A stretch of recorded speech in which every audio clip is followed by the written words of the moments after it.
नाज़रीन, ककड़ वेझो ॻोठ मिठो बबरवासी नौजवान पोरियत सईद अहमद सुमरो डेंगू में मुब्तला थी सेवन जी अस्पताल में फौत थी वियो। संदसि मड़ एम्बुलेंस ज़रिए घर पहुतो त घर में कोहराम अची वियो। ककड़ वेझो ॻोठ मिठो बबरवासी नौजवान पोरियत सईद अहमद सुमरो डेंगू में मुब्तला थी सेवन जी अस्पताल में फौत थी वियो। संदसि मड़ एम्बुलेंस ज़रिए घर पहुतो त घर में कोहराम अची वियो।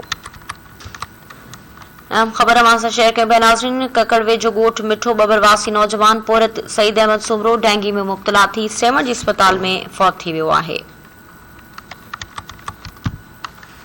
नाज़रीन, ककड़ वेझो ॻोठ मिठो बबरवासी नौजवान पोरियत सईद अहमद सुमरो डेंगू में मुब्तला थी सेवन जी अस्पताल में फौत थी वियो। संदसि मड़ एम्बुलेंस ज़रिए घर पहुतो त घर में कोहराम अची वियो।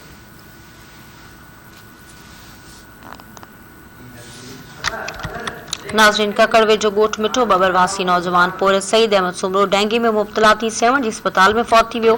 संदसि मड़ एम्बुलेंस ज़रिए घर पहुतो त कोहराम अची वियो। इन बाबत तफ़सील मालूम कयूं था, असां राब्तो कयो आहे धरती टीवी जे रिपोर्टर अज़हर हुसैन बबर सां। अज़हर हुसैन, अपडेट कजो।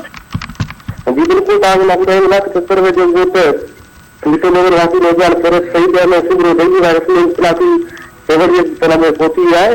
एम्बुलेंस जरिए घर पहुतो तो कोहराम अची वियो। याद रहे तो नौजवान जो कराची में मिलंदड़ मजदूरी कंदो हो, जो 4 ॾींहं डेंगू वायरस लॻो त सख़्त तकलीफ़ में मुब्तला बणिजी ॻोठ पहुतो। जीअं वार कपिला सां इंस्टीट्यूट अस्पताल में दाख़िल करायो तो इलाज हारायो आहे। जी अज़हर, वॾी महिरबानी तफ़सील आहे।